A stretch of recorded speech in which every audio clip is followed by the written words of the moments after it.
Let's go and unbox this Cooler Master.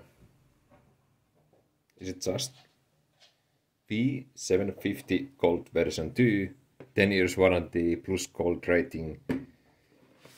It's pretty interesting to find the Cooler Master power supplies.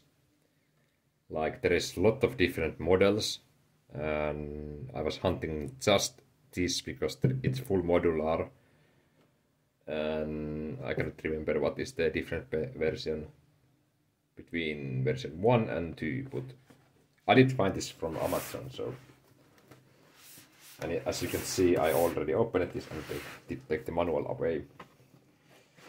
I want to unbox almost everything before I start building my setup, so I can just, and you can also see what is inside and maybe what I need. Like with this, I think I'm going to get like black and blue or blue and white cables for this, but with the coolers and RGB lighting, I think I need to get some cables.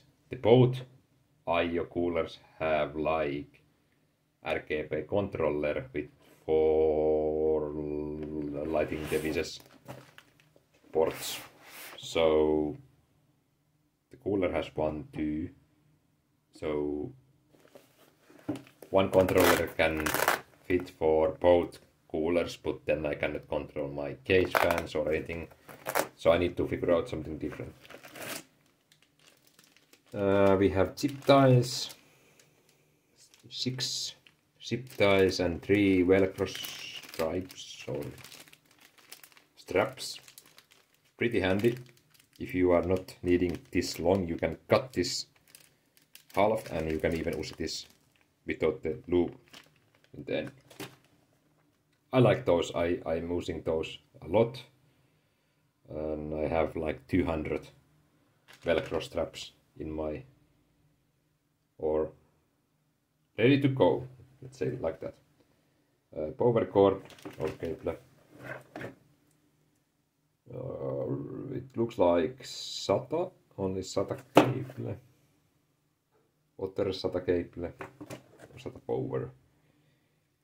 So PCA Express and okay, nice. Oh, cardboard. I don't know how to think about these. I usually need just like 6 pins, so, or is it 8 pins? Like, yeah, maybe it's 8. So I need to hide always this other one away. More SATA connectors.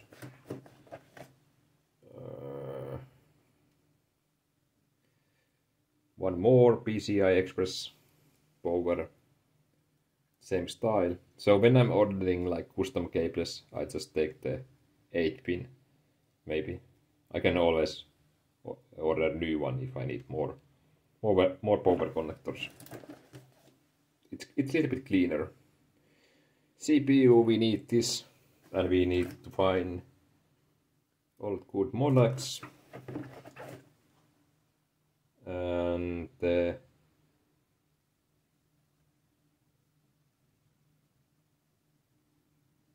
this is the main cable. I did double check that we have 2 CPU. Yep. Since my motherboard has dual CPU and it has dual or 2 8-pin connectors for the CPU power. So it's a little bit hard to find power supply with this feature. It's usually around somewhere 750 watts at the starting point, and from that all the way to the 1000 watt. It can have dual CPU power or not have, so you need to always check and double check that the model what you are looking for has dual CPU power cables if you are using dual CPU system like I'm using. That is the reason why this power supply is something what I was really struggling to find, because I didn't know that I do need to have like dual CPU support from the power supply. And I did check like Google 800 watt, I think it was 750 watt deep cool power supply, and it doesn't have dual power supply, dual CPU support. This is basically, it's fun, but it's something like, where the hell I need back for, because I'm not using the back for basically nothing. I get the back idea with the cables, because I'm not using all the cables. But when I install this inside the PC, then the back is just empty. So motherboard. Damn, this is heavy. PCIe CPU. So it doesn't really matter where I connect what. These are all PCI Express or CPU. So basically, if we can get one more cable, we can have 3 CPUs. Okay. These are just basically HDD or SATA cables, power cables here. Because we have only SSD and HDD, then we are going to use only one here. And one PCI Express and 2 CPU.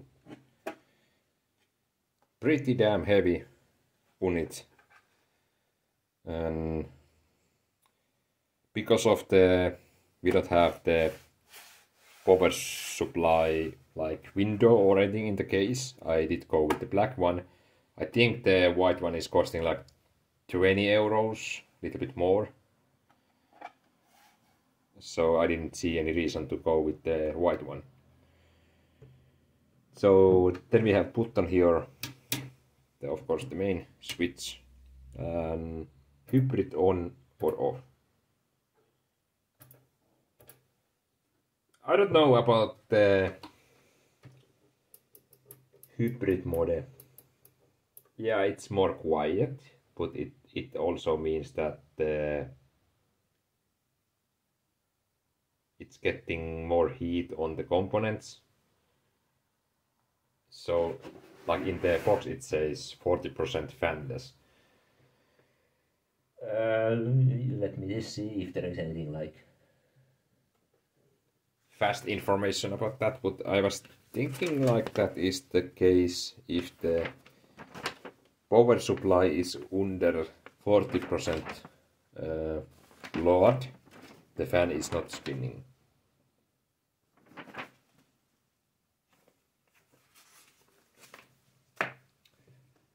Yeah.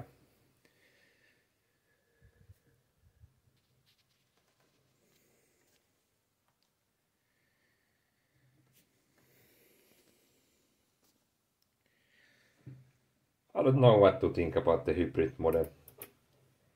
I usually keep all the fans spinning at least the minimum speed. Like in the graphics card what I'm using, the AMD one. It has the 0% fan mode. So if it's just like idling on the desktop, then it doesn't really do anything. The fan is not spinning. But when I start doing something, the fan starts spinning, and it making like it's a little bit like making pumping noise. So the fan is just like spinning slowly, then it's ramping up, ramping down, ramping up and down, up, down. So with the power supplies and everything what has heat inside, I don't like when there is features what are stopping the fan. Okay, 40%. I think that is pretty much, that is a lot. So let's say even 20%. If the power supply is under 20% load, then the fan is not spinning. But there is going to be electric going through the damn components, and it's pulling heat. Not a lot, but it's still pulling heat. So if I can keep all the components cool as possible, even with the fan spinning slow as possible, I'm happy with that more than hybrid mode, because it can result that we face some issues with the fan spinning up, slowing down, spinning up and slowing down, like what happens with the AMD graphic card. And I can live with the quiet fan noise, but I cannot live with the fan noise what is ramping up and spinning faster for 15 seconds and then it's going down. So this was the Cooler Master V750 version 2 unboxing, and let's keep going the unboxing so we can maybe we can pull the setup soon as possible.